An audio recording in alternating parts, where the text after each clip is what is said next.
Bom dia, boa tarde, boa noite, gente. Hoje eu estou aqui com o Pai de Santo. Vocês já sabem, já te peço desculpas, Rubens, da minha ignorância nesse assunto, tudo que que sai da minha rotina, porque como eu já falei antes, eu sou evangélica, o senhor falou, todos nós somos, mas eu vou para a igreja, aquilo ali é a minha realidade. E eu fico muito feliz em receber outro tipo de religião, outra que acredita talvez em outra coisa, mas como a Karina falou da outra vez, tudo é a base de Deus. Então eu fico muito honrado de vocês estarem aqui mais uma vez. A Karina, o senhor está aqui vindo diretamente do Brasil, vindo no Marycast. Olha que o Marycast está importante. E muito obrigada, Rubens. Obrigado a você pela oportunidade. Tá nervoso? Não. Não? Não tô, não. Então, vambora. Rubens, sempre tem uma primeira perguntinha que a gente começa assim. Quem é o Rubens? Quem é Rubens Garber e Rubens de Aganju? Como o senhor se define? Fora de tudo isso da sua religião, quem é o senhor? Eu sou pai, eu sou avô, eu sou filho, eu sou irmão. Uma pessoa completamente dedicada à família, a animais, à natureza e a uma vida simples e com uma vocação completa para a religiosidade. Essa é a pessoa que eu sou, simples assim. Não sou mais do que isso, não. O senhor, quando o senhor fala assim, você tem, conversando ali com o senhor antes, você tem tipo uma tranquilidade. O que te tira do sério? Tem alguma coisa que te tira assim do sério? Muitas coisas me tiram do sério. Mentira, preguiça, né? Falta de responsabilidade com a própria vida, sua e dos outros, isso tudo me tira do sério.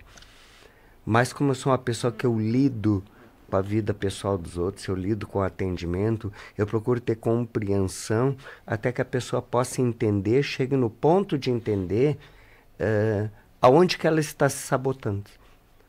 Porque, na verdade, ninguém faz mal pra gente.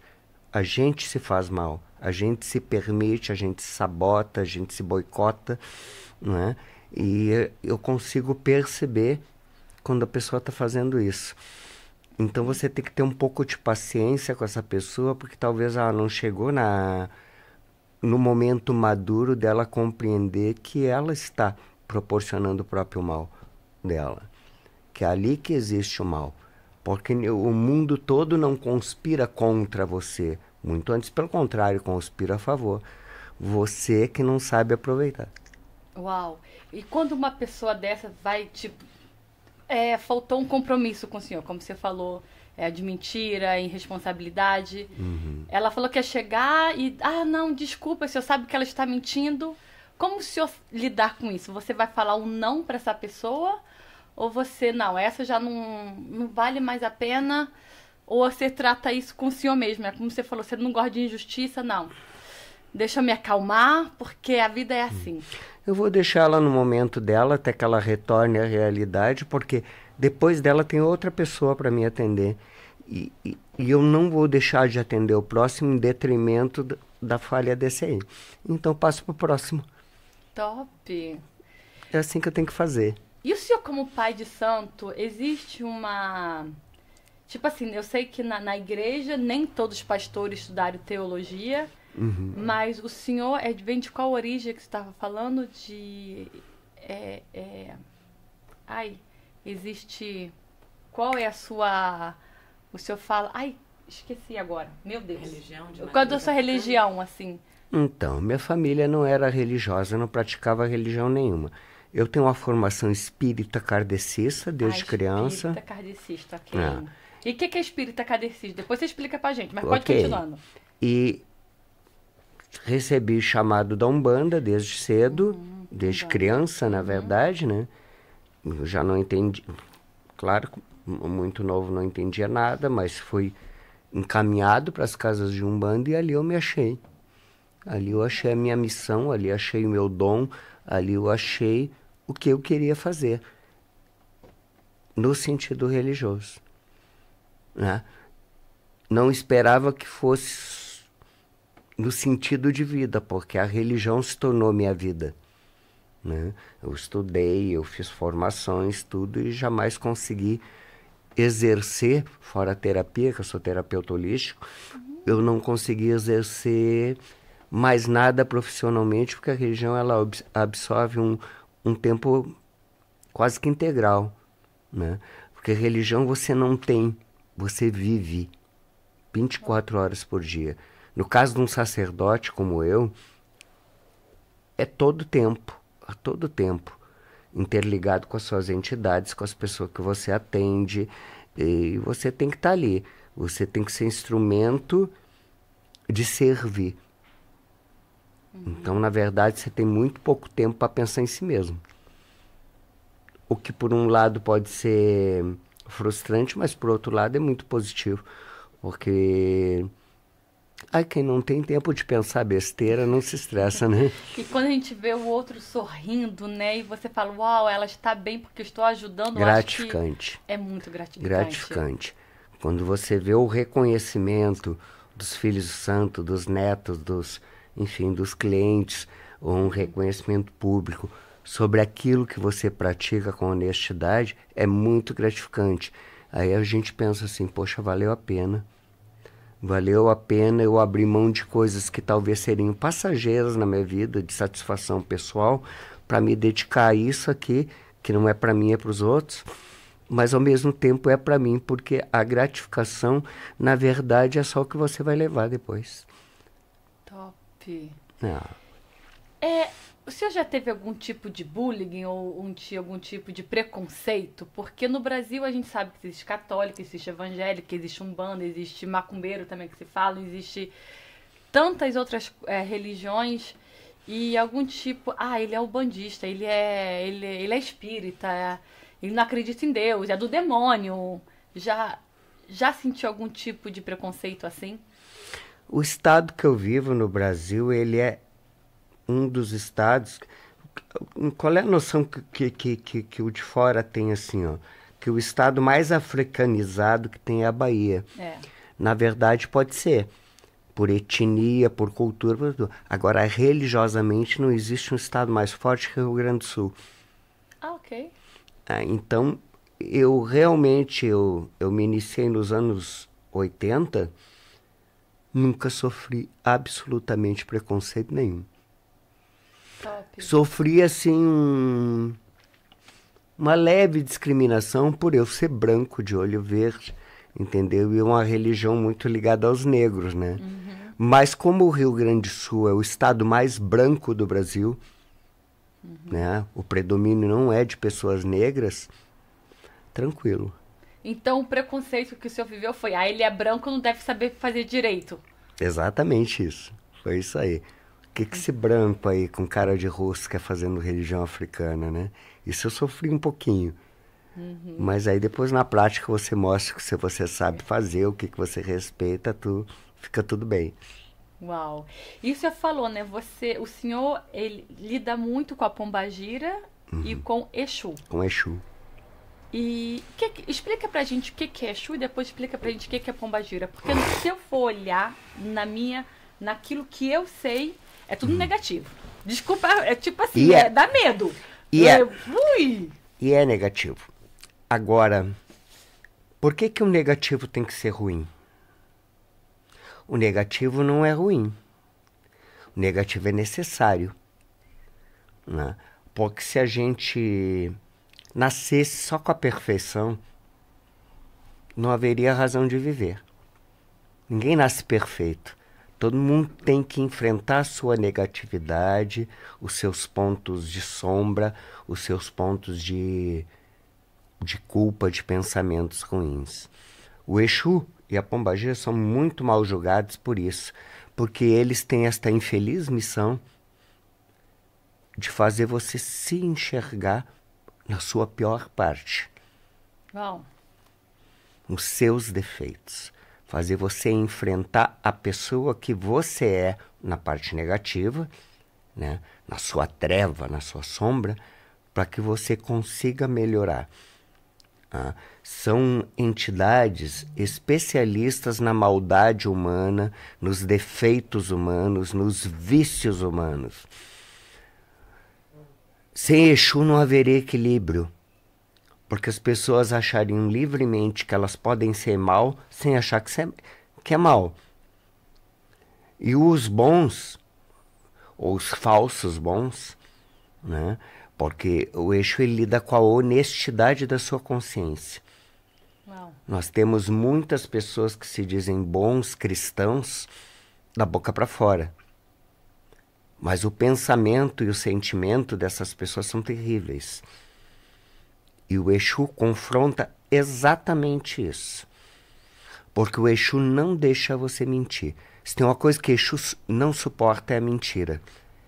Então, se eu hoje estou aqui trabalhando para alguém, estou trabalhando na religião, e eu falo aquilo que eu não pratico, eu prego aquilo que eu não pratico, o meu próprio Exu, o meu próprio guardião diz assim, você é hipócrita, você é cretino e vai mostrar minha sombra. Então ele me ajuda a melhorar como pessoa, assim como ajuda a melhorar os outros. Só que como é que Exu ajuda? Se as pessoas soubessem como é que é a ajuda de um Exu, não viveria sem um. Porque na verdade ninguém vive sem um. Todos têm. Mesmo sem saber. Você tem, ele tem. Todo mundo que está assistindo todas as pessoas aqui. têm. O Exu é uma pessoa que ele escolhe quando você nasceu, ele escolhe você não pelas suas qualidades. Ele escolhe você pelos seus defeitos, pelas suas faltas. Porque são esses defeitos que ele tem afinidade com os mesmos defeitos de você, que ele vai lhe ensinar a confrontar. Então, sem Exu, Exu é um amigo, Exu é uma bengala, Exu é apoio, Exu é vida material, é a vida humana encarnada na Terra. Porque os defeitos da gente, enquanto a gente está aqui, como alma livre de Deus, como espírito livre de Deus, a gente só tem consciência. Agora, vivendo na Terra, já que o cérebro limita o pensamento do espírito, a gente se apega muito ao orgulho, à vaidade, a conceitos e preconceitos e críticas, e normalmente isso se acentua muito na direção do outro, nunca na minha direção. E o Exu lhe mostra. Você está criticando, mas olha você.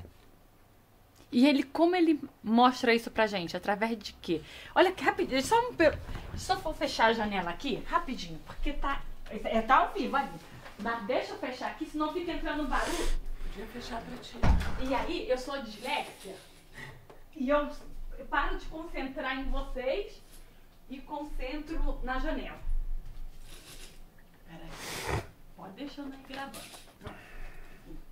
Pronto. Desculpa. Vamos lá. Desculpa, gente. Desculpa. E aí, tem uma pergunta. Como o Exu que eu tava perguntando o quê? Como é que ele faz isso? Isso. Né? Então, assim, ó, o Exu ele tem duas funções primordiais. Uma é na vida pessoal da pessoa e a outra é a missão religiosa dele quando ele está dentro de uma religião. Então, na vida pessoal, ele lhe inspira. Você sabe aquela vozinha que fala aqui atrás, assim, ó, né, que parece a voz da consciência? Muitas vezes é ele, seu guardião, a sua guardiã, inspirando ali. Você está errada. Você está isso, você está aquilo. Entendeu? Ali ele fala pessoalmente. Dentro da religião, ele esquece que você existe, você é só um instrumento, porque ali dentro da religião ele está para ajudar outra pessoa. Mas depois ele vai lembrar que dentro da religião ele está ali ajudando uma pessoa, dando um conselho em que você mesmo não segue. Porque o Exu ele é contra a mentira, ele é contra a hipocrisia e ele conhece toda a maldade humana. Ele conhece todos os defeitos, todos os vícios. São espíritos que chegaram à condição de Exu justamente por suas falhas. Então são espíritos de ladrão, de assassino, de prostitutas, que sofreram na sua consciência os crimes que cometeram e foram condicionados a essa situação espiritual. Para que eles possam evoluir, sair dessa situação espiritual, eles têm que lutar justamente contra aquilo que eles fizeram através das mesmas coisas que o ser humano tem semelhante aos crimes deles. Então ele está ali para ajudar as pessoas a não cometer o mesmo crime que eles cometeram antes. Justamente, eles são especialistas naquela coisa. Então o que eles vão fazer? Se nós temos aí vamos dar um exemplo, o seu Zé Pilintra, que é muito conhecido, que é o malandro, que é o dono do jogo, que é o dono do vício, que é o dono da madrugada, que é o dono... Então ele é ruim. Ele é.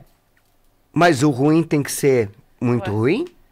O ruim não existe, alguém tem que lidar com a coisa ruim. O ruim não pode estar solto no mundo sem o governo de Deus, sem o governo de alguém, sem que alguém administre isso. Alguém tem que administrar a ruindade. Alguém tem que botar ordem na sombra, na maldade. E este é o papel, entre aspas, infeliz do Exu. Ele está ali para fazer isso, para lidar isso. Ele quer estar ali nessa situação, nessa vibração pesada? Ele não quer. Mas ele só vai poder sair dessa condição se ele ajudar alguém encarnado, se ele ajudar uma pessoa a se livrar de seus próprios vícios. Aí ele evolui junto. Mas mesmo na sombra, mesmo no que muita gente acredita em inferno, em diabo, não sei o quê, tem que haver ordem. Porque nós, religiosos africanistas, não acreditamos em diabo. Não existe dentro da nossa religião diabo. Existe a maldade.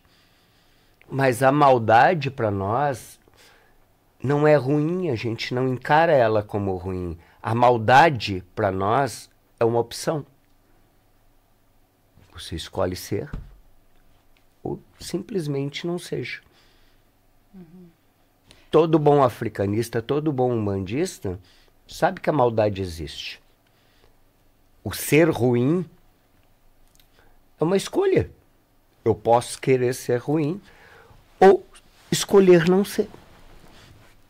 É assim que a gente encara. A gente não encara a maldade, a sombra, o inferno, o diabo, como uma coisa ameaçadora que pode te obrigar a fazer mal.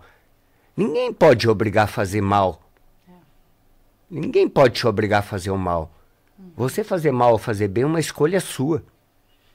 Agora, como há muita gente que faz o mal porque escolheu ou por fraqueza faz o mal, alguns espíritos, dentro da espiritualidade, têm que organizar essa bagunça.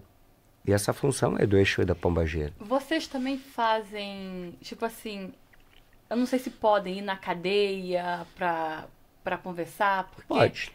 E existe isso também da Umbanda, de conversar com as pessoas que estão ruins, mesmo sem elas pedirem.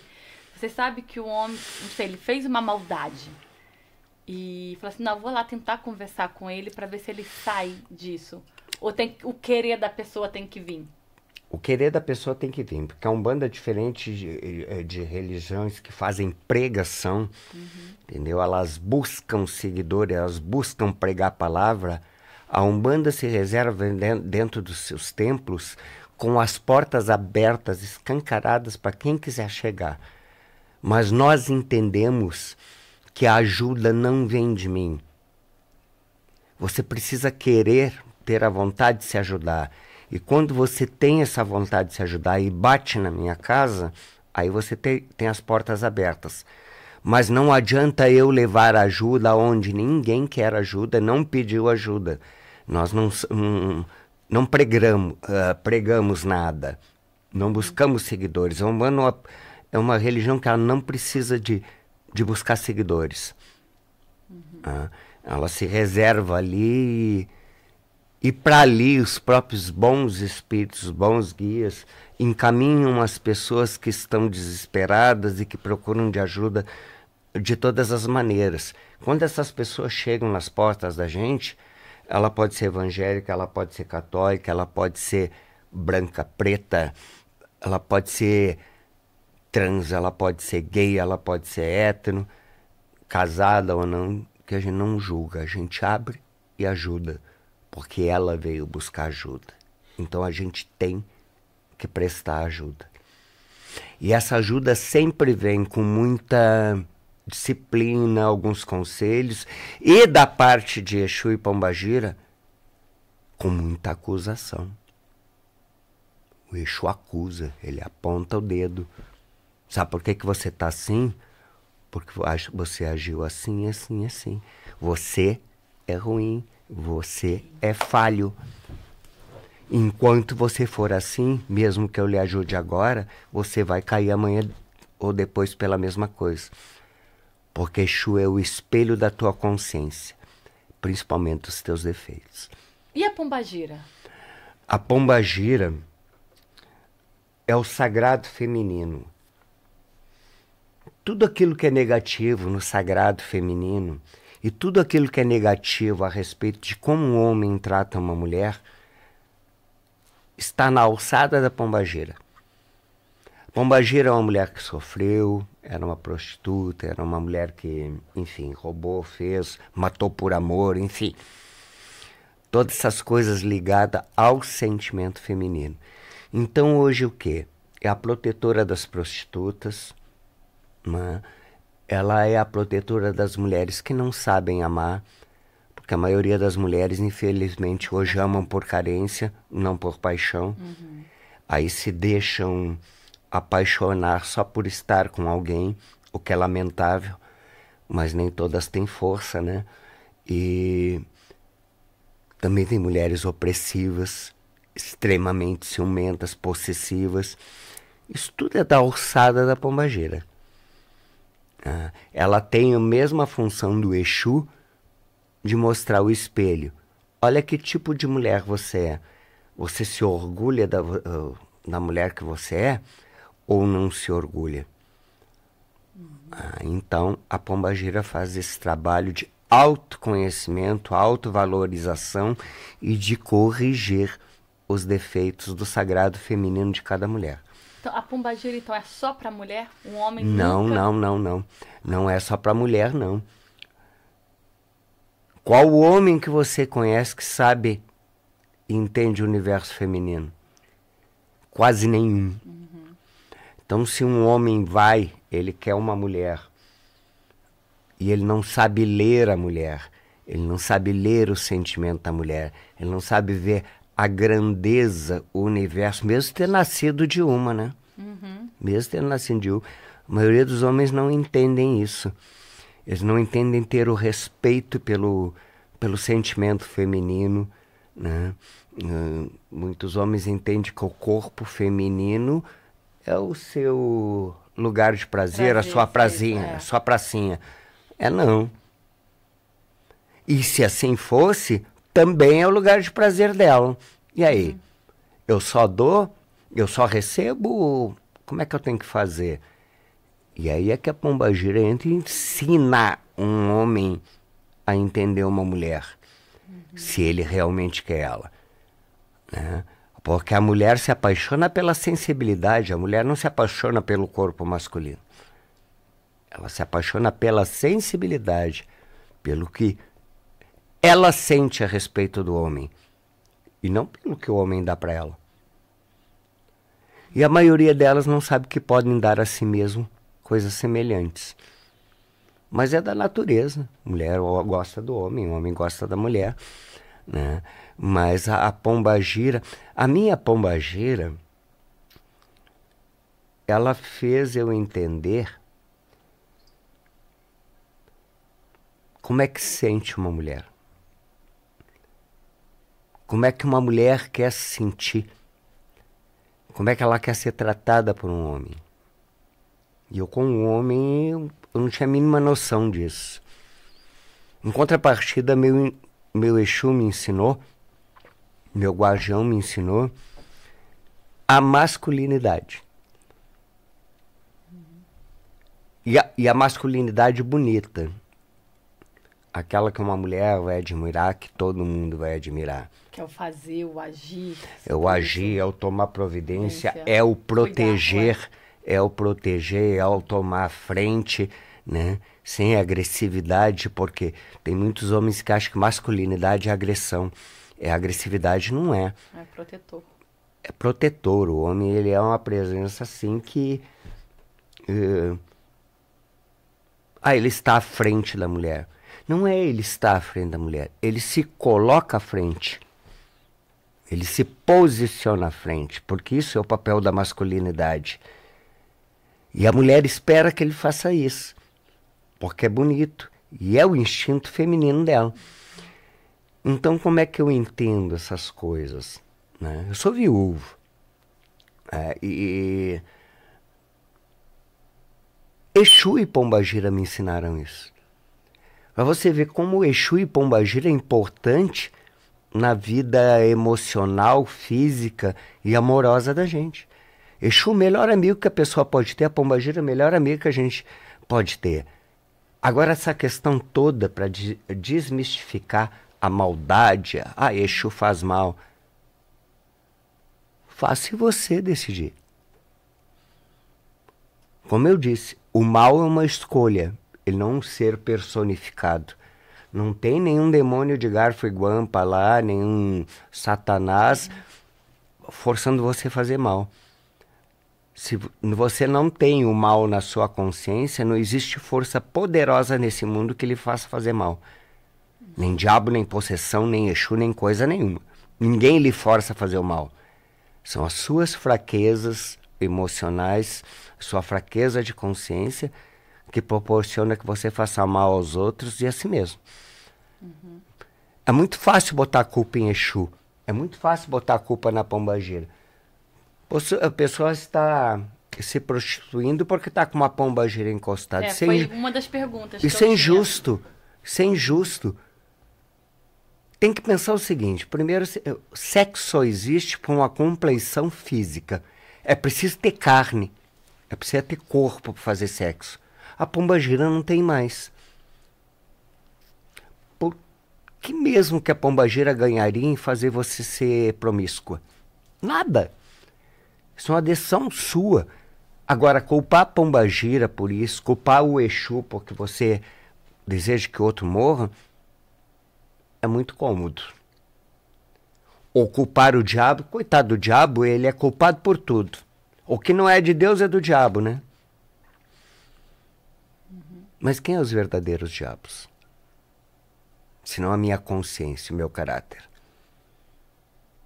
Você acha que o diabo, se é que ele existe, como ser, ele tem tempo para se preocupar um por um e botar uma maldadezinha na sua cabeça? Não, você que procura ele. Você com a sua maldade procura ele. Sim, nesse assunto eu vou falar sobre até que teve um corte que teve muito comentários que eu perguntei a Karina exatamente sobre a maldade. Tipo, se eu quero... Vou falar a pergunta que tá o corte. Eu quero um homem. E aí eu vou contratar o Senhor como Pai de Santo para que o Senhor traga esse homem para mim. E o Senhor talvez... Qual seria o trabalho feito ali? O Senhor ia rezar através da Pombagira ou do Exum para que ela traga esse homem... Provavelmente. Para essa pessoa. E aí foi tipo assim, a pergunta que era... Se esse homem for casado, ele tiver uma boa família, mas aquela pessoa tá pagando... Seria certo o senhor fazer um trabalho desse para destruir aquela família? A sua consciência? Em primeiro lugar, se eu fizer um trabalho para unir você com esse homem, eu não estou fazendo um trabalho para destruir a família dele. Seria um outro trabalho isso. Você que é homem, eu sou um instrumento, a pombagira é o resultado, a gente vai. Quando eu digo... a pombagira vai lhe botar o espelho na frente, não sei o quê. Quem é que quer o homem? Sou eu. Ok. Eu sou um instrumento e vou fazer. No final das contas, toda a vontade é sua. Agora, se esse homem realmente largar a esposa dele por causa de uma força espiritual, O amor dele não era forte pela esposa. Porque não existe feitiço que destrua o amor. Não existe. A única coisa que não pode ser destruída por feitiço é o amor. Que lindo. Não pode é mentira. Eu convoco todos os babalorixá e todos os meus colegas de religião. Eu quero ver você destruir um amor de verdade. Você pode matar um boi porque não vai conseguir. Eu desisto. Agora, se este mesmo homem que você amarrou largou a esposa dele, o amor dele não era tão forte. E nem o dela. Então a responsabilidade fica em quem pediu, mas se divide com aquela pessoa, porque assim, ó, os Exus, eles são instrumentos de justiça e de reconhecimento. O Exu fazendo seu pedido de amarrar esse homem, ele vai ver, vai mostrar para você que você não teve capacidade sozinha, teve que usar a religião para ter um homem, desejou alguém que não era seu, e vai mostrar para esse homem que ele estava vivendo uma mentira, essa mulher também estava vivendo uma mentira. Todo mundo vai aprender, porque é o Exu que vai mostrar. O que o Exu tem que ver com isso? Alguém foi lá e procurou ele e deu um prato muito cheio para ele mostrar na cara de cada um a verdade. Porque Exu não mente. Se alguém fizer um trabalho para o senhor, eu fiz um trabalho para eu conseguir o tal homem, e esse homem veio, mas não veio como eu queria, então agora eu quero o mal do Rubens. Vou pegar um outro pai de santo para fazer o mal pro Rubens. O senhor consegue sentir algum peso assim que alguém tá querendo te fazer um mal ou não? Eu senti o peso uns tempos atrás. Hoje eu só sei o que querem fazer. Aliás, está acontecendo agora, atualmente. Né? Eu sei. Como o senhor sabe? O senhor sente, o senhor é uma Meus visão? guardiões me avisam, eu posso jogar e ver. Né? Então eu sei. Nesse exato momento agora. E o senhor faz o quê para se libertar disso? Eu tô falando isso porque se tiver alguém em casa que acha que está sendo... que alguém fez algum trabalho assim, o que o senhor faria, o conselho que dava para as pessoas se libertarem? Quando você está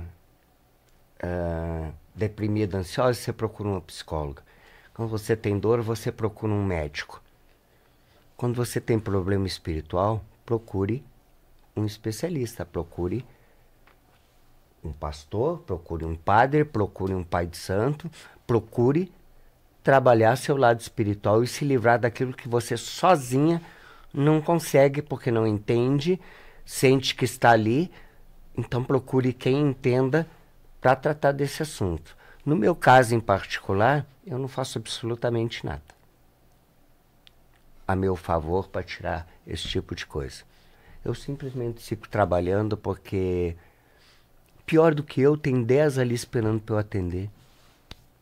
As coisas se eliminam por si próprio. Não tem preocupação com feitiços contra mim. Nenhuma. Eles não pegam? Não sei. Não sei porque eu não vibro nisso. Eu não vibro no que me pega de ruim. Eu vibro no que eu tenho que fazer de positivo. O que me pega de ruim é meu. Minha depressão, minha ansiedade, minha saudade, algumas coisas que eu sofri na minha vida. A respeito do que os outros desejam de mim, só se desejar bem para eu sentir, porque o mal eu não sinto nada. Absolutamente nada. Eu ignoro. E às vezes tem até muita pena da pessoa, porque o tamanho dela se diminui tanto na sua ignorância que é lamentável. Não presto muita atenção nisso. Quem está contra mim ou não. E se tem, talvez, dias que nós somos seres humanos, o senhor está triste porque sentiu talvez saudade da sua esposa, que você falou que foi viúvo, ou acontecimento, tem algum lugar, natureza, ou o senhor vai rezar para pegar boas energias? Tem algum mantra assim o que o senhor faz para... Não, deixa eu fazer isso aqui, vou na natureza, vou em um lago, na floresta, abraçar uma árvore. A gente gosta de abraçar árvore. Eu eu descarto o fator espiritual. Então, o que eu faço? Eu vou acender vela para os meus protetores, tudo, para que... A gente é 24 horas influenciado por espíritos, bons e ruins. Então, quando eu me sinto assim, como é que eu vou dizer, triste, deprimido, ou ruim por alguma... Eu acendo as velas para pedir a proteção, para que eu não seja influenciado por espíritos ruins, né? Tirando essa parte, tem o mantra, tem o incenso, tem o abraçar a árvore. Se você não estiver aberto, não adianta abraçar a árvore. A árvore não vai abraçar você, você que vai abraçar ela. Você tem que estar aberto. Eu acho que tudo que a gente sofre de feliz e tudo que a gente sofre de ruim está na consciência. Então eu paro, penso, respiro. Porque assim, o pensamento é livre, você não controla o pensamento. Você vai pensar querendo ou não. O pensamento gera sentimento. Mas quando é que o que você pensa e o que você sente se torna realidade? Só se você trouxer para a vida real. Então eu escolho. Não, estou pensando nisso, estou sentindo isso, mas eu não vou fazer. Não vou. Então você faz uma escolha ali. Eu acho tão providencial quando a gente tem o poder de decidir as coisas. Mesmo que os pensamentos venham, os sentimentos venham, quando você tem uma escolha, você tem uma escolha consciente. Você coloca em prática aquilo que sentiu e pensou. E para quem é de religião, convoca suas entidades para contribuírem com aquilo. O resto é só não, só existe 2 caminhos, sim ou não. Não tem o do meio é um período de pensar e sentir mal. Mas o pensar e sentir mal não está concreto, você não botou na sua vida. Só vai estar na sua vida aquilo que você tirar do pensamento e sentimento e botar em prática. Então é um exercício cansativo, né? Ninguém é tão super-herói assim, porque eu falando parece muito prático, mas não é nada disso. Mas eu cheguei à conclusão que não tem outra maneira. Não tem outra maneira. Real é aquilo que eu coloco na minha vida. O resto é só pensamento e sentimento. E o pensamento e sentimento pode atrair vibrações ruins, espíritos ruins, ou pode atrair espíritos bons. E aí é que é o momento que eu me guarneço. Que eu peço a proteção, porque como eu não posso evitar de pensar, eu posso atrair espíritos afins desses pensamentos negativos. Então peço que a proteção para que eu consiga sair daquele pensamento sem que esses espíritos se atraiam. E quem é que faz isso? Exu, o seu guardião. Porque guardião. O guardião não tira folga, não fecha os olhos. É o tempo todo do seu lado. Então peço para eles. Para te ajudar a tirar aqueles pensamentos ruins da sua cabeça. Porque os pensamentos eles não vão tirar. Mas eu não quero que espíritos afins com esses pensamentos ruins se aproximem. Então eu boto eles de guarda lá, peço a proteção deles e trato eu mesmo de me livrar dos meus pensamentos que estão me atrapalhando. o senhor, como fala, como o senhor também falou, que o senhor é terapeuta holístico também, Oi. né? No que o senhor faz com as suas terapias? Qual tipo de terapia holística o senhor faz? Hoje em dia, psicoterapia holística. A psicoterapia, que é a terapia de conversar isso e aquilo. Eu tenho várias especializações em terapia holística, mas a religião em si não me dá tempo para praticar todas as coisas, né? Eu sou radiestesista, eu sou fitoterapeuta, eu sou aromaterapeuta, eu sou reikiano, uma porção de coisa, né? Então, o que eu faço? Mas essas todas terapias te ajudam na sua religião? Não. A você entender mais as pessoas? A entender sim, mas assim, eu não as pratico dentro da religião. Dentro da religião, eu pratico só a religião. Porque existe um universalismo agora dentro da religião que você não sabe mais o que é religião, descaracteriza a religião. Porque aí você vê pessoas incorporadas fazendo reiki. A entidade que está nela não precisa da energia do reiki. Tem a sua própria energia. Então eu acho muito pertinente misturar as coisas. Eu sou muita pureza das coisas. Eu sou de Umbanda nativa, Quimbanda Malay e Nação Cabinda.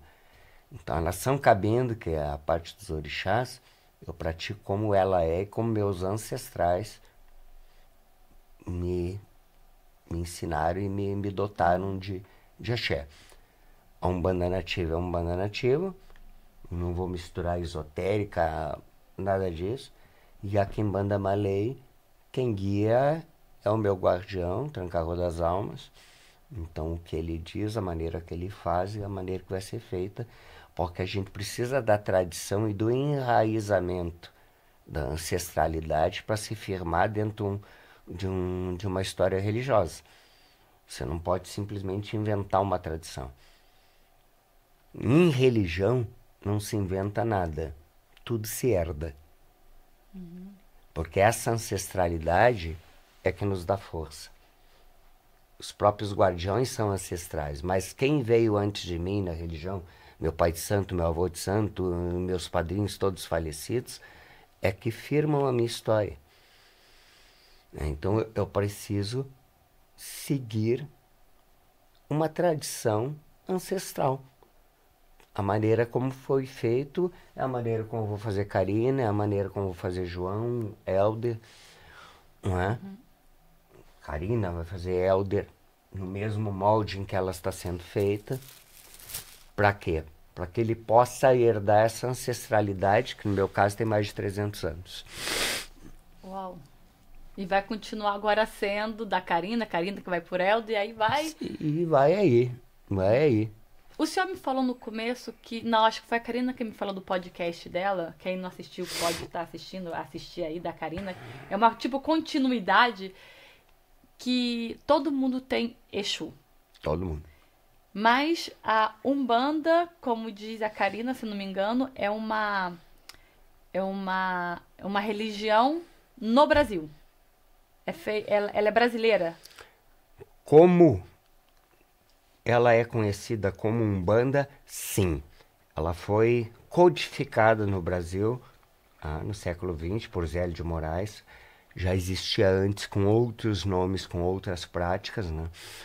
Então, a Umbanda ela é oficialmente como religião brasileira. Então, mas um suíço que não entende nada disso, ele é ateu, ele também vai ter o Exum perto dele? Claro. Mas ele não sabe. Ele não sabe. Ele não sabe. A não ser que ele vá buscar saber. Aí ele vai. Nós temos o exemplo do Enderman. Sim. Que não sei se ele é suíço, mas é como se fosse. Como se fosse nasceu. Nasceu aqui. Foi um dos primeiros quando eu vim aqui a receber Exu. E ele não tinha absolutamente noção do que era isso.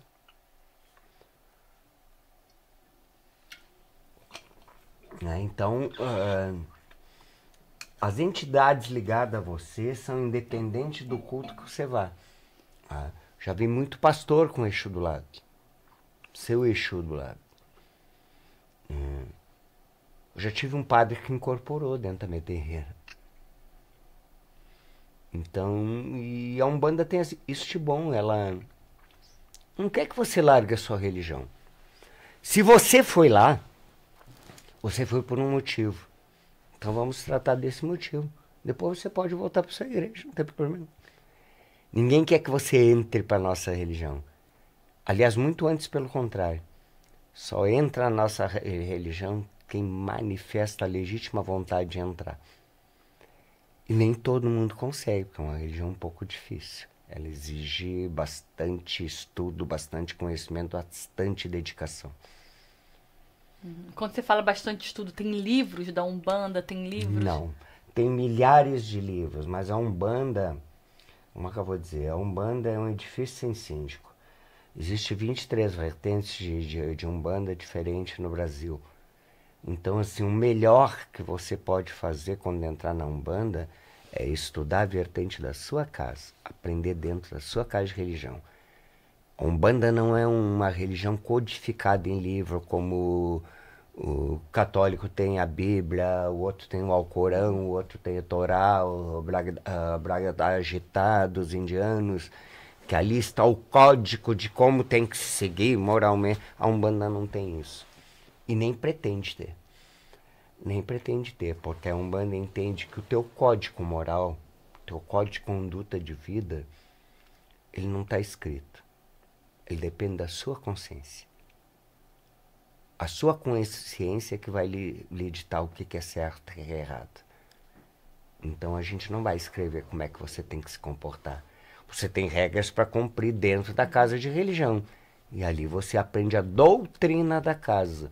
A doutrina da casa não é a doutrina da religião.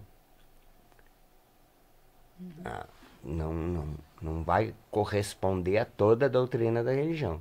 Você tem que obedecer aquilo daquela casa que você escolheu. Qual tipo de doutrina assim existe? Moral, uma boa conduta com a família, com os amigos, trabalho. Toda pessoa precisa trabalhar. Algumas regras morais, os 10 mandamentos. A Umbanda é essencialmente cristã. Quando as pessoas dizem assim, mas vocês acreditam em Cristo? Como assim? Eu fico abismado. E essa é a minha pergunta de agora. Se você acredita... A Umbanda é regida por Jesus Cristo, na figura de Oxalá. É o maioral da Umbanda é Jesus Cristo.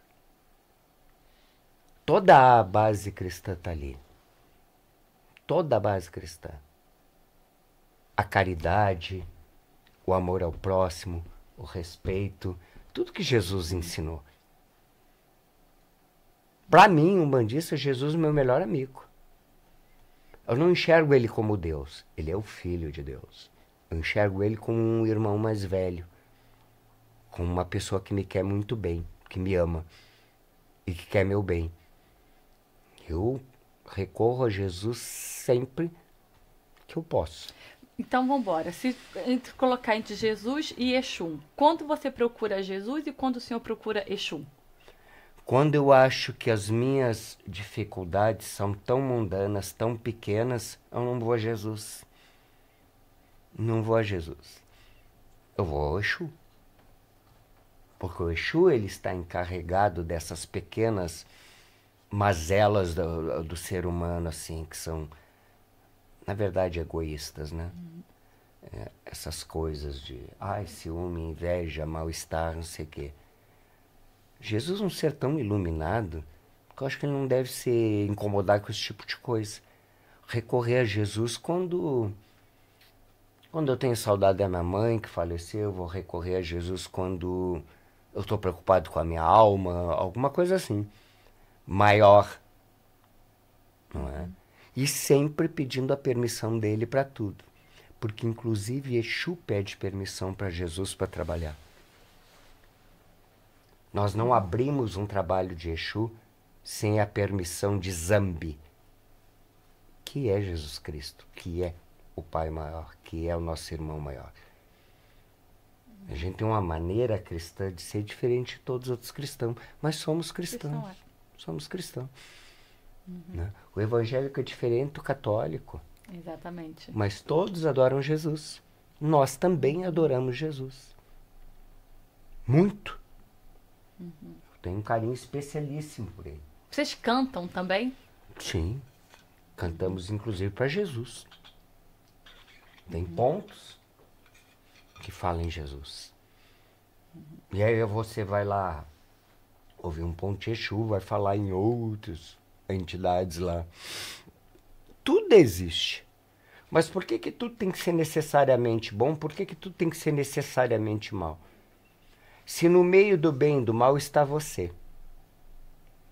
E aí você faz a sua escolha. Se quer ser mal ou ser ruim. Não culpe os outros. Não culpe os anjos do céu nem os demônios do inferno pelas atitudes que você decide tomar. Assuma a responsabilidade de seus atos. E pare de culpar a espiritualidade pelo mal ou pelo bem que você fizer. Mas é difícil, às vezes, a gente só ficar focado no lado positivo, focar só no bom. Claro que é, por isso que existe os Exus. uau, se eu ficar sempre focado, eu não sei se existe uma pessoa que consegue ser 100% Não, boa. não existe. E é por isso que a gente precisa... Mentira. Por isso que a gente precisa desse equilíbrio. Aí o povo do Exu pega um chute aqui, ó. Você não tem nada que fazer aqui embaixo, então suba. O Exu faz exatamente isso. Então, realmente uma entidade muito mal entendida. Se o povo soubesse como eles são amigos, como eles podem ajudar a gente, teriam uma outra opinião. Eu hoje se eu pudesse dizer alguma coisa para alguém, você está com problemas materiais, emocionais, não sei o quê, procure alguém que trabalhe com Exu. Procure alguém que trabalhe com Exu, que o Exu pode lhe ajudar. Eu não vou fazer uma propaganda assim, você tem um inimigo, alguém está lhe atrapalhando, me procura aí que eu vou derrubar seu inimigo. Não vou derrubar ninguém. Se você depende de ser feliz com a queda de alguém, você está perdida. Se você quer me procurar numa consulta com um Exu ou nos búzios, seja para se levantar. Não me procure para derrubar ninguém. Porque derrubar alguém não vai levantar você. Eu não trabalho assim. Já fiz muito isso e senti e aprendi. O senhor sente? Vocês pagam também com algum tipo de dor? Sim. Decadência. Existe dor maior que decadência da sua vida. Decadência emocional, decadência de imagem, decadência física. Eu entrei para a religião muito jovem. Então, com muito pouca maturidade, né? Poxa, eu entrei para a religião com 13 anos. Com 15 eu tinha a casa aberta. Então tinha pouca maturidade. E, evidentemente, fiz muita coisa errada. Paguei, aprendi, a lição foi essa. Quem é que nessa caminhada toda me ensinou? Exu. Que bom você ter essa consciência, né? Que o senhor fez o erro e hoje aprendeu, né? Porque tem gente que não gosta de falar que errou. Mas é o que eu digo. Tudo é consciência. Tem ninguém julgando a gente. Não tem diabo para condenar, nem Deus para absolver. É aqui, ó. Você não vive com a sua consciência ruim. Você se tortura com a sua consciência ruim. E é por isso que Exu é bom. Porque ele trabalha com a sua consciência.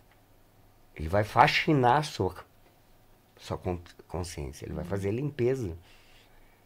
O processo vai ser dolorido? Vai, porque ele vai acusar você das suas coisas erradas. Mas até você resolver. O senhor acredita em... Não é reencarnação, isso sim, mas o nome daquilo?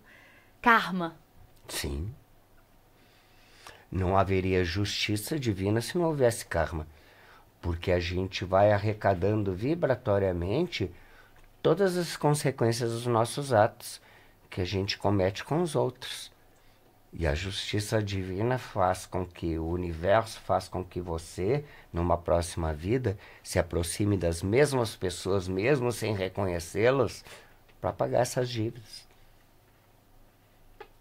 Mas se eu me arrepender nessa vida, vamos supor essa pessoa que o senhor está falando, ela fez uma coisa ruim no passado, então ela vem para essa vida agora com os mesmos problemas.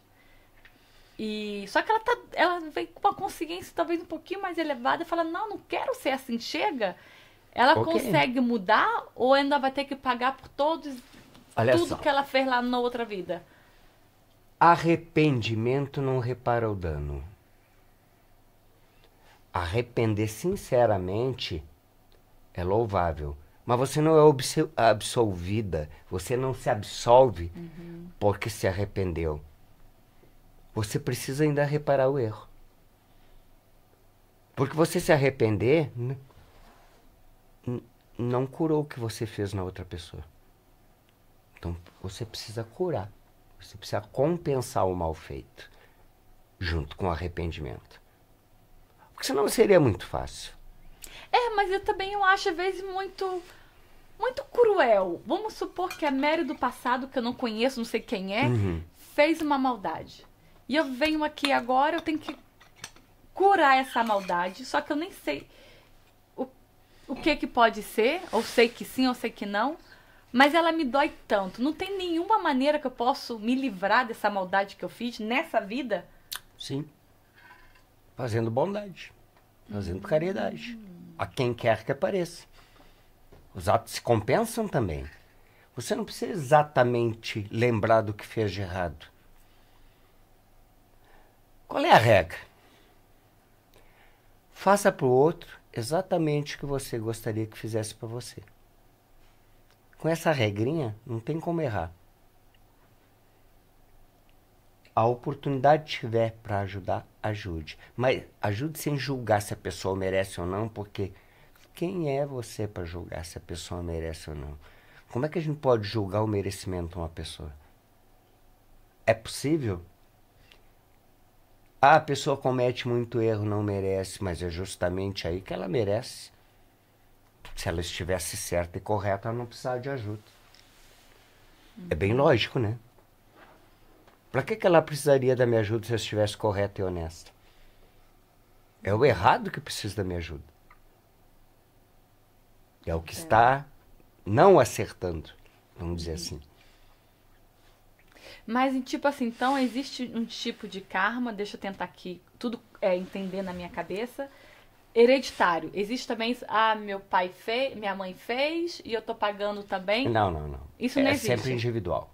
É sempre Sempre individual. Não existe essa Não, essa herança... herança familiar. Espiritual, não existe. Ok. Você é responsável pelos seus atos, seus pais pelos deles. Não tem essa transmissão de culpa, não. Ok. Então é tudo, meu karma é tudo com eu. É com você mesmo. É comigo mesmo, que eu tenho que estar sempre melhorando.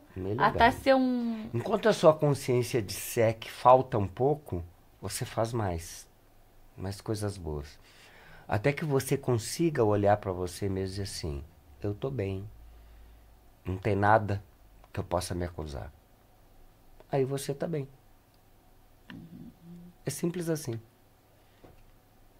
Top. Vamos voltar a falar que o senhor falou que joga carta, aí o povo que tá assistindo joga carta. Búzios. Búzios, teve 3 coisas, não? É carta búzio e consulta incorporado com as entidades. Ah, tá. Carta e búzios. Qual é a diferença da carta pro búzio? A carta, ela é um símbolo de uma situação, ela é um arquétipo, né? Para quem entende psicologia e é junguiano, vai saber que existe o inconsciente coletivo e que certas figuras estão compiladas dentro de uma situação já vivida que você pode viver de novo. Então a carta significa isso. Você vai tirar uma carta e ela tem uma figura que marca um determinado estado de consciência e é o que você está vibrando. Então a carta vai dizer isso. O búzio é a voz do orixá, é o momento que você pergunta para o orixá e ele responde diretamente aquilo que você quer saber. Então uma conversa reta, direta com o orixá, com a força da natureza. E a entidade incorporada é a entidade que pode penetrar no seu ambiente espiritual e ver as perturbações que você tem, responder algumas perguntas, né? Consulta com a entidade é bem interessante também. Eu agora aqui em Genebra, eu atendo não só com búzio e carta, mas também atendo com os guardiões, tanto a Pombagira quanto o Exu. A pessoa marca com a Karina lá, a gente... Tem vaga ainda para as pessoas, se alguém quiser? Sei não. Tem bastante vaga. Se você está assistindo, quiser fazer, procure aqui. Contate Karina. O Rubens, é só entrar em contato com a Karina. Vamos supor assim, o senhor abriu uma carta para mim. E lá chegou uma carta ruim. As cartas estão atrás de você. E aí tem... Então aquilo ali pode acontecer alguma coisa aflita na minha vida. O senhor pode me dar uma... Como é que fala? mudar aquilo ali de mim? Pode me ajudar que aquela coisa ruim que ia acontecer não acontecer mais? É por isso que essa é a nossa função. Essa é a nossa função. Como eu expliquei para você, você vai no médico para ele corrigir o que está de errado no seu corpo, vai no psicólogo para corrigir o que está errado na sua emoção, no psiquiatra para corrigir o que está errado na sua mente. E vai ao Pai de Santo para corrigir o que está errado no espiritual. Olha aqui, ó. Você tira uma carta aqui, aleatoriamente. Posso ver ou não? Pode sim.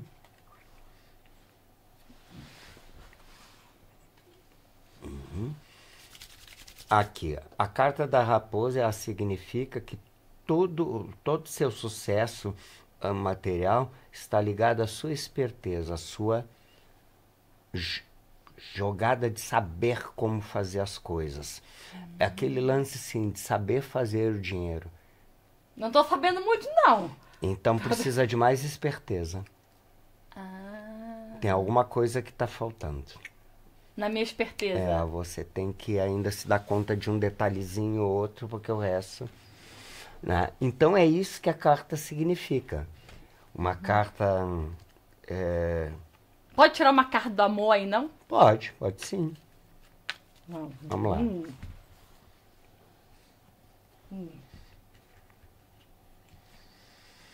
Ih!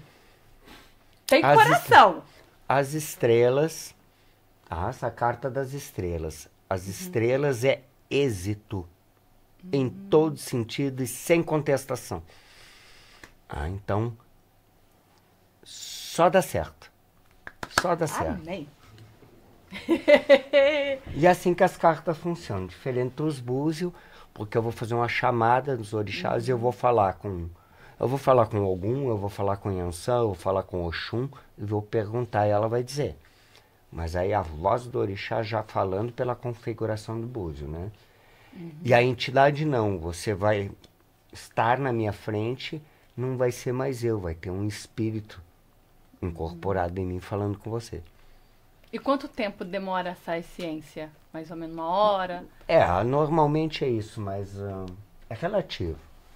Né? Às vezes demora menos, às vezes demora muito mais, dependendo da condição que a pessoa tenha, da curiosidade que a pessoa tenha, mas é 1 hora, né? 1 horinha.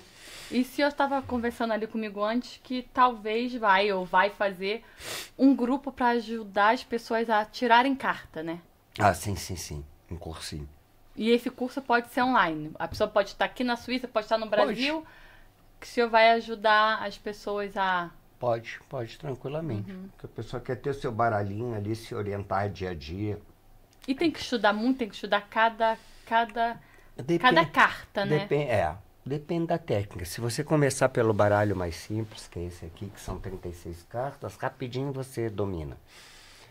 Agora tem outros baralhos, outros tarôs que são bem mais complexos. Tem uma coisa que o senhor Rubens gosta mais? Búzios. E por quê? Porque é fascinante. Você conseguir conversar com o orixá. Para você ter uma ideia assim, ó. Eu cheguei num ponto nos búzios, se uma pessoa passar na frente da minha casa, tem uma placa, né? E ela entrar ali, eu nunca vi a pessoa. Eu pergunto a ela, o nome dela é a data de nascimento. E mais nada. E a pessoa sai dali com a vida desvendada. Não raramente sai chorando. Mas eu nunca vi aquela pessoa. Então o búzio me fascina por isso. Porque é o orixá falando da pessoa ali. Evidentemente que é muito difícil aprender búzio. Mas assim, ó, quando você consegue entender, você consegue falar com a divindade. Né? Então, uma das coisas que mais me fascina na religião é o jogo de búzio. Que eu tenho a honra de saber jogar.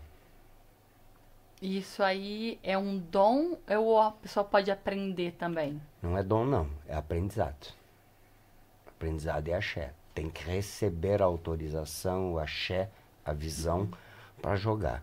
Mas nada disso funciona se você não aprender a jogar. O jogo de búzio não é um jogo de intuição, é um jogo de interpretação. Tem que interpretar o jogo. E conhecer a história de orixás. Você não tem que estar sabendo nada da vida da pessoa. Nada. precisa absolutamente nada. Você vai abrir o búzio, se você sabe jogar, e ali já vai aparecer, até porque que ela tá ali na frente. Uau. E o senhor pode jogar pro senhor mesmo? Posso. Mas eu normalmente faço isso para saber coisas da casa, de religião, de obrigações que tem que fazer. Tipo, vou pra Suíça. Vou ou não vou? Aí você joga um búzios? Normalmente eu confirmo se tem um bom caminho para mim ir, ou se eu tenho que fazer alguma coisa antes, né? Isso eu faço. Mas assim, pessoal meu, muito não olho, não tem interesse. E por que branco? A roupa branca. Porque o branco reflete todas as vibrações. Não é? Então, se você tem uma vibração de guerra, se você tem uma vibração de amor, se você tem... O branco, ele me deixa neutro. Ele me deixa neutro. Branco é a cor de Oxalá, que é o grande mentor da Umbanda, né? E o maior dos orixás na nação também. É preconizado na Umbanda que a gente esteja de branco, por ele ser uma cor que passa todos os fluidos, passa todas as vibrações puras, sem alteração nenhuma vibratória. Vocês chamam terreiro também. Terreiro. Se alguém chegar lá de preto, ela vai ser mal vista? Vai ser... ela não quer deixar as vibrações dela aparecer? Mal vista não. Mas existe uma recomendação quando a pessoa anuncia que vai no terreiro, que ela vista roupas claras. Né? A não ser, lógico, em giras de Exu, que pode estar vestido de vermelho e preto. Porque a cor da vibração deles é essa. Que o senhor tá com seus... Você vê que a maioria aqui é vermelho, preto e branco, né? Porque hoje, como vim falar de Quimbanda, então eu trouxe as guias de Exus, dos vários Exus que eu trabalho. Uau, deixa eu ver se tem algumas perguntas aqui, que eu fiz algumas perguntas, eu recebi também algumas perguntas, deixa eu ver se tá aqui, mas eu vou falando depois, eu mesma vou esquecendo, a maioria já deve estar por aqui.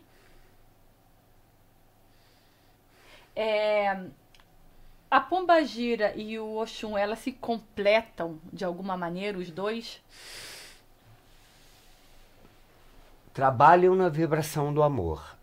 O orixá Oxum, a orixá Oxum, trabalha na vibração do amor. A Pombagira também trabalha com amor, mas é a única similaridade que as duas têm. O amor. O amor. Os relacionamentos, né? Que mensagem você gostaria de deixar para os ouvintes que têm curiosidade, mas têm receios?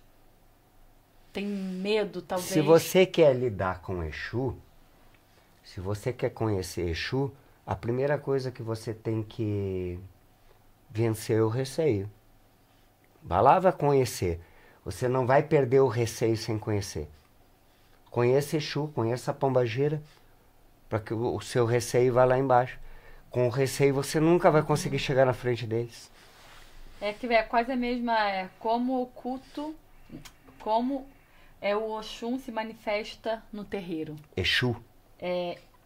Exu. Como Exu se manifesta no terreiro. Normalmente muito vigorosamente, com boas gargalhadas, alguns gritos. É uma manifestação bem forte. Tem a diferença então da Pombagira e do Exum? Vocês conseguem... Tem. Primeiro que, mesmo eu como homem, o Elder ali fica extremamente feminino com a Pombagira. Ela também dá muita risada, né? Mas extremamente feminino. E o Exu não. O Exu, quando está incorporado a gente, vai masculinizar mais a gente ainda. E a Pombagira vai deixar a gente bem feminino. Com o espírito de uma mulher, né? Quanto tempo dura um terreiro assim? Uma sessão? Uma sessão. De 3 a 4 horas. Dependendo do número de pessoas e o que se tem para fazer. E vocês também têm tipo, na igreja a gente tem o dízimo. Vocês também têm algum tipo, não sei se pode falar dízimo, porque a casa tem que ser sustentada. Ok. Mas não. Eu não costumo ter porque eu acho o dízimo... O que é dízimo? É o 10%, né? Como é que eu posso cobrar 10% dele que ganha 5 mil francos e cobrar os mesmos 10% de alguém que ganha menos? Eu acho que na questão financeira a igualdade é injusta, tem que ser equidade. O que quer dizer? Que se você ganha menos, eu não posso tirar mais de vocês igual quem ganha mais. É injusto. Não acho bacana isso. O que a gente faz para cobrir as nossas diferenças? A gente faz um levantamento do que é necessário para fazer aquele trabalho e cotiza com quem pode. A gente tenta dividir toda a despesa com todo mundo. Evidentemente que uns têm muito menos que os outros. E você não vai excluir essa pessoa porque ela tem menos, não é culpa dela. Ela ganha menos que os outros. E a gente não vai deixar ninguém de fora. Nunca. Mesmo que a pessoa não tenha dinheiro. Se a pessoa não tem dinheiro, vamos supor que ela não trabalha, Uhum. mas como o senhor falou antes, o Exum vai trazer na consciência dela que ela é uma pessoa malandra, para ela Porque começar ela a precisa trabalhar. Isso já aconteceu muito. Ela precisa trabalhar, precisa pagar as coisas delas e ela precisa contribuir com os outros, porque os outros não têm a obrigação de estar sempre cobrindo a parte dela. Uhum. O Exu faz isso. Aliás, Que é uma coisa justa, quem né? faz isso é o Exu. Ok. Justamente o Exu. E já teve pessoas que já saíram do terreiro de vocês porque achou talvez uma pressão muito forte? Já. São pessoas que não gostam de ser cobradas, né? Pessoas que não gostam de ser pressionadas. Há muito isso, muito aquilo. Tudo na vida é um compromisso. Se você não está pronto para assumir compromissos, você não está pronta para viver. Porque viver a sua vida é um compromisso. Fazer o seu trabalho é um compromisso. Ter um filho é um compromisso. Fazer o supermercado é um compromisso. Alguém tem que fazer essas coisas. Se a pessoa não gosta de ser obrigada a nada, ela veio ao mundo para quê? A passeio? Achando que só pode se divertir, que todo mundo pague por ela. Isso não existe. Então, Tem uma pergunta aqui também que eu ia já acabar esquecendo. Eu posso tirar búzios ou carta para os meus filhos? Meus filhos estão sempre brigando. Uhum. São 2 filhos. Eu posso fazer, eu como mãe poderia fazer alguma coisa para eles? Pode. Com certeza. Pode jogar, ver o que está acontecendo e providenciar o devido trabalho. E esse trabalho é feito uma vez só ou sempre tem que estar refazendo? Ou vai dependendo? Não sei. Raramente os trabalhos têm que estar refazendo. Às vezes a gente vai recomendando um trabalho que resolva o assunto. Com exceção de doenças crônicas que podem vir e voltar, a gente não refaz. Cada caso é um caso, né? Então tem que avaliar cada pessoa que você joga individualmente. Mas aí, desculpa pela minha sinceridade, ou se vocês resolverem todos os problemas, a vida então é maravilhosa. Não, porque você sempre vai criar outro problema. Não existe assim, hoje eu tenho 10 problemas, vou resolver os 10 e nunca mais terei nenhum. Amanhã você já tem outro. Ok. Então não é. A vida ela é movimento, ela não é estável, ela não está escrita. Que daqui até o dia da minha morte eu vou viver assim. Não. Ontem você não pode fazer mais nada, já passou. Amanhã nem aconteceu. Então é só hoje. E amanhã pode acontecer qualquer coisa. Inclusive você não está mais aqui. Ou eu não estar mais aqui. Ah, não, senão o podcast não vai passar no ar. Não. Espero que a gente consiga, pelo menos do podcast. É verdade. Um pouquinho mais. Não, um pouquinho mais. Tô sem pressa, viu? Né? Também não. Deixa eu ficar aqui. Como a gente chegou nesse assunto, como o senhor não acredita no inferno? Então, se o senhor morre, o senhor vai pro céu? Mas o senhor acredita no céu? Eu acredito no que a minha consciência acredita.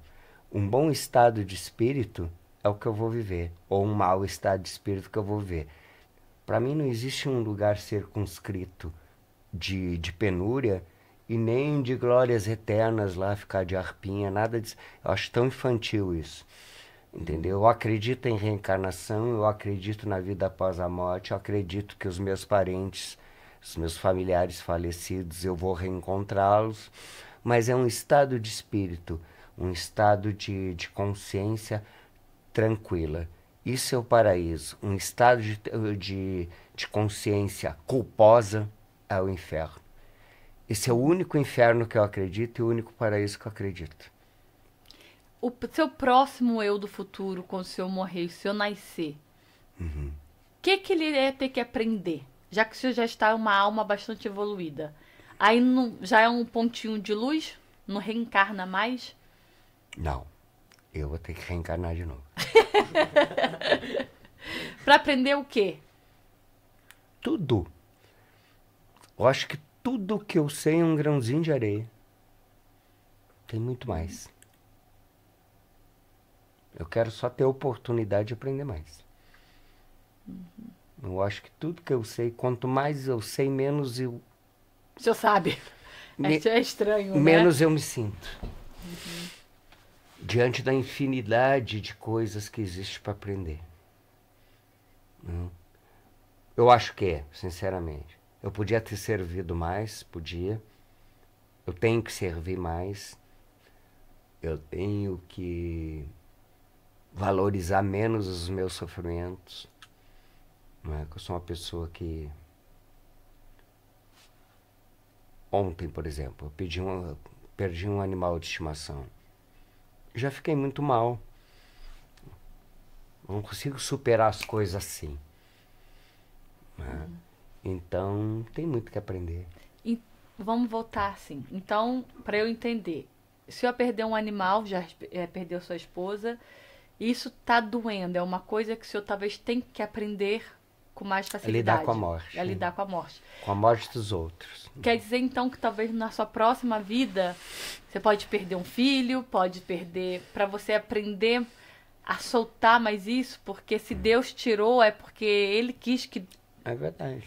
Então, talvez seria na sua consciência, talvez, eu estou certa, talvez assim, talvez na sua próxima vida, talvez um ente querido muito próximo, talvez morreria para o senhor aprender a lidar com o amor, com a solidão, com a aconteceu norma. agora. Então, o que acontece? Não é com a morte que eu não sei lidar. Eu sei que todo mundo morre e cumpre seu tempo. É com a perda. É com a perda. Podia estar mais tempo aqui comigo, podia estar e eu perdi. Entendeu? Eu não estou aprendendo, não estou conseguindo lidar com a perda. Não é porque a pessoa morreu, porque o animal morreu. Morreu, acabou. Tá, morreu. Cumpriu o seu tempo. Não é eles ter ido, eu ter ficado sem. Eles. Porque perder o que ama é muito difícil ainda para mim. Para mim é muito difícil. Vai ficando cada vez um buraquinho vazio, uma coisa faltando ali que você tem que preencher de novo. Como é que faz isso? Entendeu? E eu sinto isso, a minha irmã faleceu tem 5 anos. A falta é horrível. Parece que tem dia tá tudo certo, mas tem dia uma dor que parece que... Você não entende. Não entende. E às vezes vem do nada. Parece que o ar falta e você fala, que isso? E o que me dói mais ainda do que essa dor é a dor da minha mãe. Porque a minha mãe, ela sofre essa... Porque acho que a mãe perdeu um filho, né? Que deve ser muito difícil. E eu vejo a minha mãe triste. Não todo dia, assim, mas eu vejo que quando ela fala, a garganta às vezes...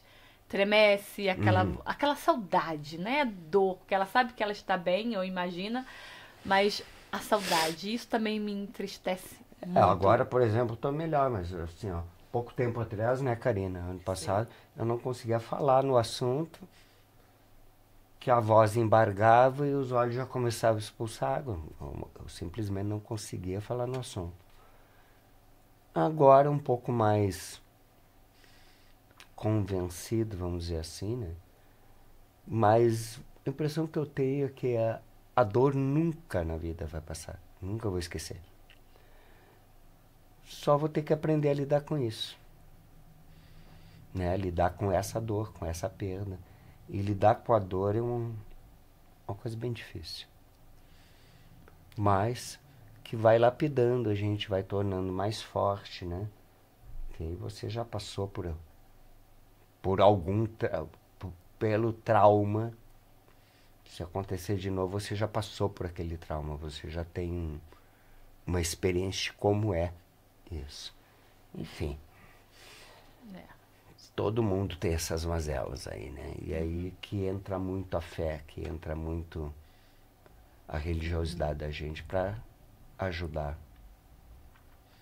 Em tudo isso. Eu tô vendo aqui se eu tenho mais perguntas, que eu com certeza.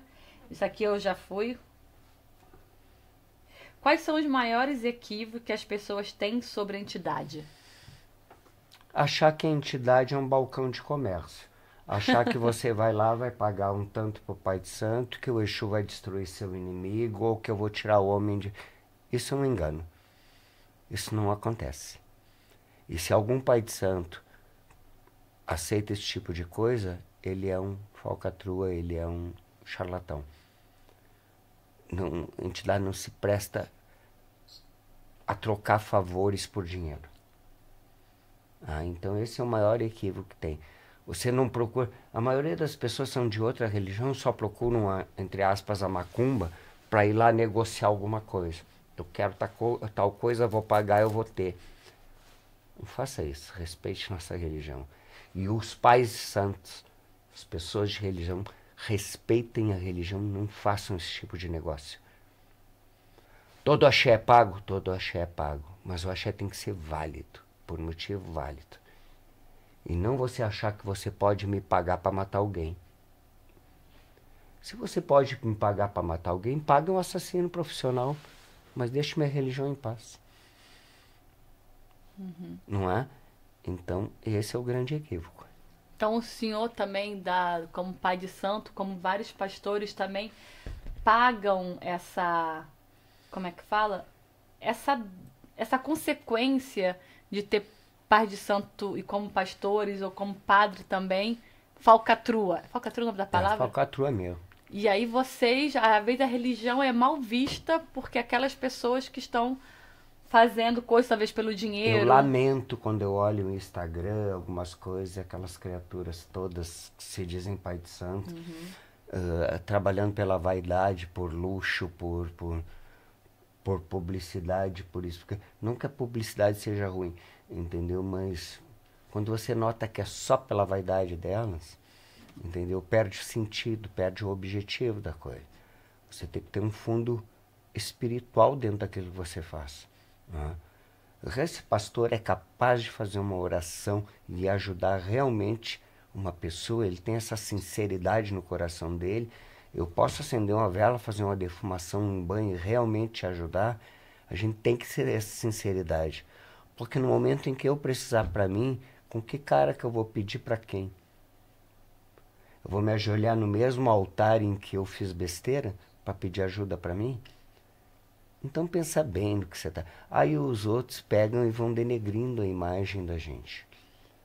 Né? Não só o Pai de Santo. Olha no Brasil o número de pastores horrorosos que tem. Né? Como padres pedófilos, como toda religião. Eu não falo mal de religião nenhuma. Mas tem os maus representantes, sim. E pior é que esses é que estão em voga sempre. Esse que sobressai, né? Sobressai. Que são os que não têm nada para oferecer.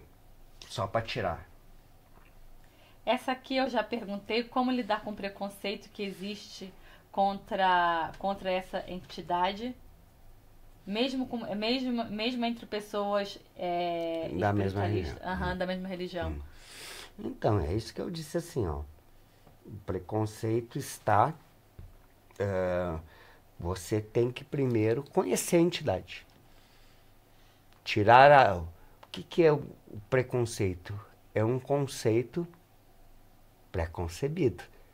Se é preconcebido, ele não tem base. Você já concebeu uma coisa antes de conhecer. Vai lá conhecer. Você vai gostar? Talvez não. Porque o Exu vai botar seu espelhinho na frente para fazer você se conhecer. Aí são aquelas pessoas que não voltam como se eu... Não volto, não. Por favor que fazem. Não, mas quem trabalha de verdade, com honestidade, é isso aí. Eu posso ter uma pessoa, atender uma pessoa por uma vez só na vida e ela achar aquilo tudo muito horrível. E qual foi o maior aprendizado que o senhor já teve desde os 13, 14 anos até hoje?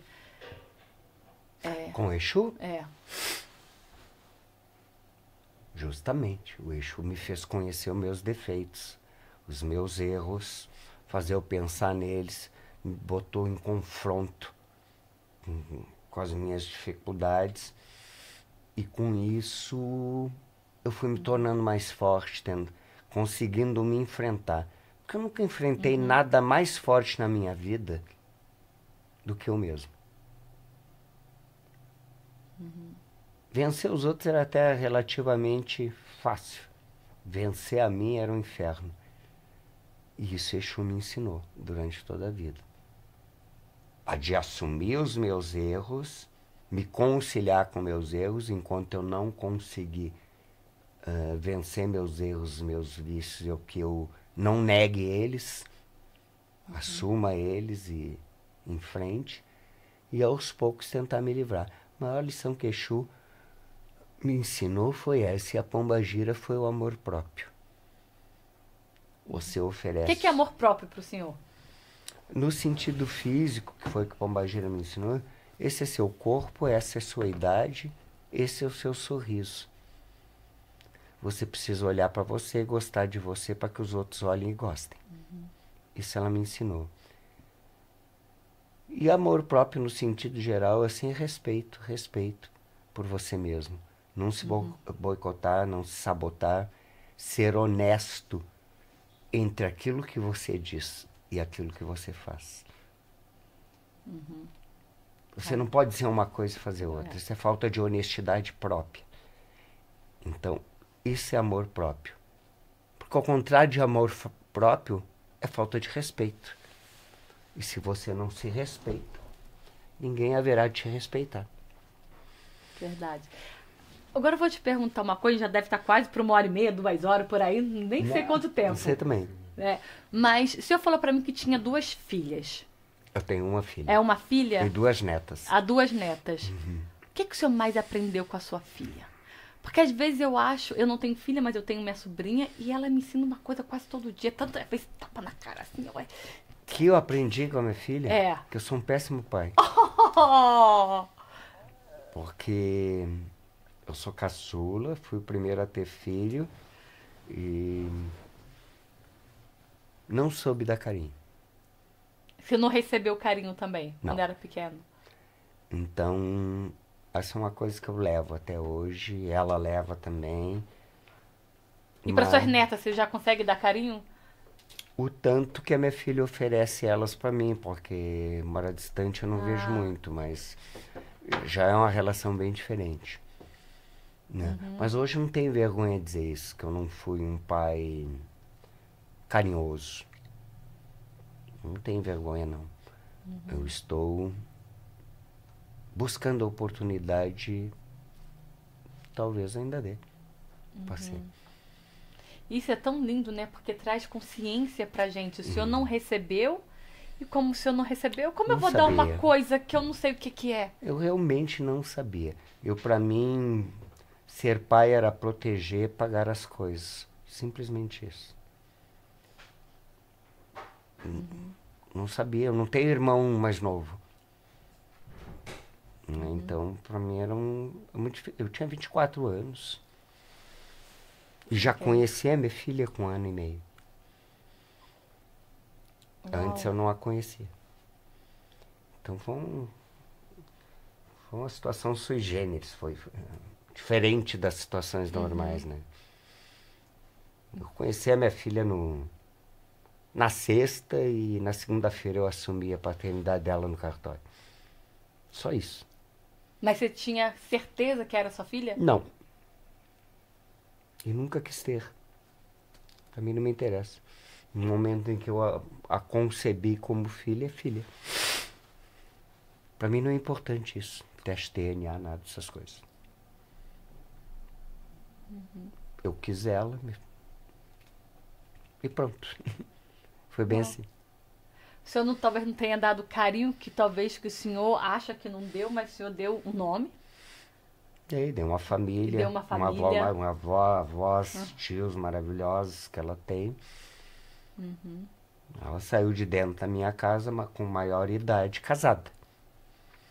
Que é coisa melhor do que isso, né? Até então ela viveu com a gente. Top. E foi o que eu pude fazer, não sei, o que eu sabia fazer. E para os seus filhos de santo, você já consegue dar mais amor? Muito mais. Muito mais. Eu me tornei uma pessoa que eu aprendi a amar. E manifestar isso. Manifestar, inclusive, fisicamente. Porque eu não tocava muitas pessoas. Hoje, não é aquele abraço de tapinha nas costas. Eu abraço mesmo. Bem abraçado. Sentir, né? Demora um pouquinho ali. Mas isso o senhor teve consciência e quis aprender a ser assim. Eu aprendi a ser assim de uma maneira muito brusca. Em determinado momento eu me vi muito pedra, muito gelo.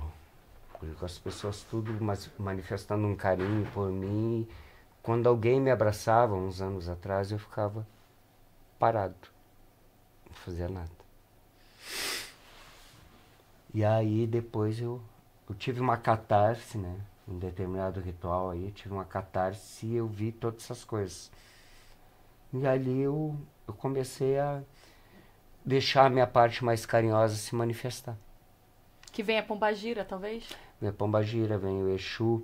Eu sou de uma família, meu pai é russo, descendente judeu e militar. Minha mãe era uma pessoa que, bom, enfim, a gente era do interior. Então, assim, ó, a gente não tem, o gaúcho mesmo, ele não tem esse negócio do afeto de toque. É mais como europeu, assim, né? É o fazer, não é o sentir, quase. Então a gente não se tocava muito. Ninguém se tocava, ninguém fazia carinho em ninguém. E eu fui criado assim. Só que hoje eu acho importante isso. A gente tocar as pessoas, abraçar de verdade, beijar de verdade, não aquela coisa de tapinha na costa. Então o senhor percebe, né, durante a sua vida, o quanto o senhor está evoluindo. Você já citou várias vezes como pai de santo, lá no começo, com 14 anos, as cagadas, desculpa que o senhor fez, mas agora você teve consciência, agora não faz mais. Nesse termo também de carinho, que agora o senhor consegue dar carinho, talvez para os seus filhos de santo, e que antigamente o senhor sentia isso, você não conseguiu talvez dar para sua filha, porque era muito jovem ainda. Então, o senhor é uma pessoa que consegue se ver nessa sua trajetória de onde o senhor está hoje, olhar lá para aquele menino de 14, 15 anos, quando tudo começou. Uau! A minha caminhada espiritual e religiosa foi primordial em tudo isso. Primordial. Tudo que eu sei, tudo que eu sinto agora, e a maneira como eu me manifesto, é resultado da minha experiência religiosa e do tanto de pessoas que eu lidei. Né? Seja como filho de santo, como clientes, como com tudo. Moldou a pessoa que eu sou hoje. Que, como você disse assim, eu olhando para trás, eu acho que eu sou uma pessoa muito melhor do que eu era. E ainda espero melhorar mais. Amém. E assim vai ser. Gente, vamos terminando já esse podcast que está sendo maravilhoso. Se eu pudesse fazer uma perguntinha, não é uma perguntinha, né? Um conselho. Olhando para essa câmera aqui. Um conselho que você poderia dar para todas as pessoas, ou de religião ou não, Mas um conselho realmente que o senhor gostaria de deixar para essas pessoas que todas estão vindo, que estão ouvindo o Marycast, que vão ouvir, todas as pessoas aí. Qual conselho o Huber Gerber deixaria aí? Bem alemão, acho que esse nome. É russo. Russo? Então, o conselho que eu tenho é o seguinte: não existe nada mais reconfortante na vida que a tranquilidade da consciência. Se você precisar de um médico, se você precisar de um psiquiatra, se você precisar de um psicólogo, precisar de um amigo, de um pastor, de um pai de santo, procure a sua paz de espírito. Procure você ficar tranquilo com a sua consciência. Tranquilo com essa consciência, você não precisa ter medo de Deus, você não precisa ter medo do diabo, muito menos do Exu e da pombagira, né? Procure estar bem com você mesmo, se reconcilie com você mesmo. Se isso está difícil, procure ajuda. Essa é a mensagem que eu tenho. Uau. Tem alguma pergunta que vocês queriam fazer que eu não fiz?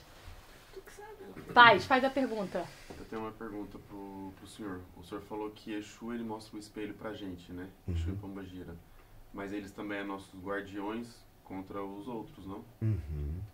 Então, deixa eu repetir aqui, o nosso cameraman acabou de perguntar que o Exu, ele mostra o espelho pra gente, mas no mesmo tempo que ele mostra o espelho pra ver quem eu sou, a minha realidade, eles são também nosso guardião? São os guardiões. Eu costumo usar muito uma comparação que o Exu, quando você cava um buraco na sua frente por seus erros e tem que cair lá, ele é o primeiro a lhe atirar dentro do buraco, para que você enxergue o fundo do buraco. Mas quando você quiser sair do buraco, é o primeiro que vai lhe estender a mão no outro lado. Mas você tem que cair lá, ele tem que mostrar. Ele lhe mostra o seu espelho, mas ele não abandona você. E é a única entidade que não... Única não, mas é a entidade que não abandona você no seu pior momento de vida. Se você tiver um pior momento de vida, pode ter certeza que está cercado pelo seu Exu e pela sua pombagira. Eles não vão sair dali por pior que seja o momento. Isso é bem importante. E aí a gente faz como fala reza? É reza? Reza, canta. Canta pra ele vir ajudar vocês? Fala só com fala, ele. conversa. Fala com ele como você está falando comigo, assim. Chama por ele, pede ajuda. Não me deixa sozinho aqui, eu tenho que sair daqui, o que eu tenho que entender, me ajuda. Humildade. Aí vem através daquela vozinha que o senhor falou lá, ele vai... Vai lhe orientar, vai lhe mostrar as coisas e você consegue sair. Top. Mais perguntas? Eu não tenho. Não. Tem perguntas que eu recebi de algumas Então pessoas. pergunta aí. Exu e Pombagira escolhem com quem querem trabalhar ou somos nós que os atraímos? Exu e Pombagira escolhe com quem eles querem trabalhar ou são as pessoas que escolhem eles? É isso? A atração é vibratória por afinidade de assuntos. Não, veja, os Exus, eles vão... Os nossos defeitos vão atrair determinados Exus e Pombagira que tiveram dificuldade com os mesmos defeitos. Então, essa afinidade vibratória é que vai determinar quem vai estar junto com a gente na nossa caminhada. Dá um exemplo, então, pai. Por exemplo, a minha pombagira é Maria Padilha das Almas. Dá um exemplo. Por que eu trabalho com ela? O nome não é importante. Poderia se chamar Maria Madalena. Você trabalha com ela por afinidade dos seus defeitos. Por alguma coisa assim. Deixa eu dar um exemplo mais conhecido, porque eu conheço a história que é a minha, né?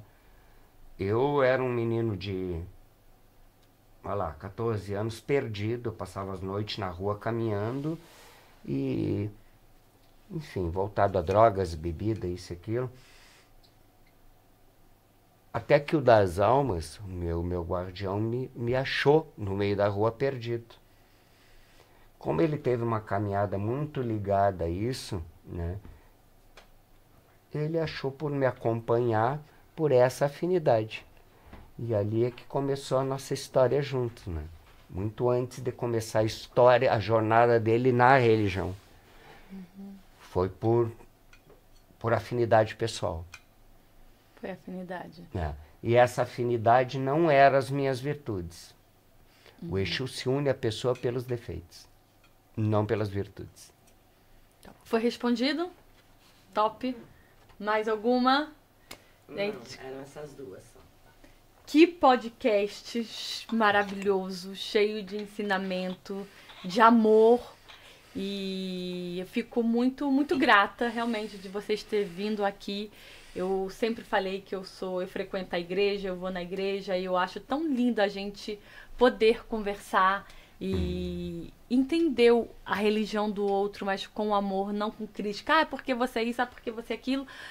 Que é a minha consciência que tá como o senhor falou, né? Sim. É os meus, como é que fala assim, a minha consciência ruim que tá julgando a outra pessoa. Se Deus é amor, quem sou eu para julgar? Exatamente. Né? E cada um faz aquilo que ele acha bom no coração dele. Se o senhor acha bom rezar para Exum, para Pombagira, se eu acho bom, talvez, para quem é católico, rezar para uma Virgem Maria. a Virgem Maria, e quem não é só para Jesus e Deus, o mais importante eu acho que é ter amor no coração. Amor. O amor, ele, como você falou, ele cura tudo e nenhuma coisa ruim vai chegar naquilo que tem amor. Foi muito interessante isso que você falou. Demônio nenhum se aproxima do amor. Demônio nenhum, porque o amor é muito forte. O amor é muito Sempre. forte. E é repulsivo para quem não gosta. Não tem demônio que chegue perto. O coração queima. Uau, isso é muito forte. Isso é É, muito né? forte. Porque o senhor falou ali, talvez do casal que está sempre unido, e eu acho, eu tenho certeza que é verdade. Quando a gente uma pessoa ama de verdade, não tem um mal que pode. Ninguém destrói. Ninguém destrói. Ninguém destrói. Eu vivi 30 anos dessa verdade. Até ficar viúvo, eu acho. Ai, tá bom, se a gente continua aqui há mais de não, uma é hora, verdade. gente, ó. Um beijo, manda um beijo aqui. E o amor é a base de tudo. Tchau. Tchau, tchau. Foi?